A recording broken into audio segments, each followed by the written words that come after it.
तोता और उसका एक बच्चा डेजर्ट पर बैठकर मजे से जूस पी रहे थे। अचानक डेजर्ट पर बारिश होती है।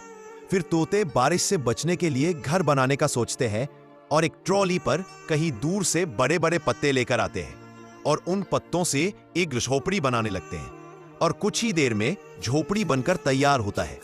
फिर बड़ा तोता कुछ आइसक्रीम लेकर आता है और फिर दोनों तोते झोपड़ी के अंदर बैठकर आइसक्रीम पार्टी करते हैं।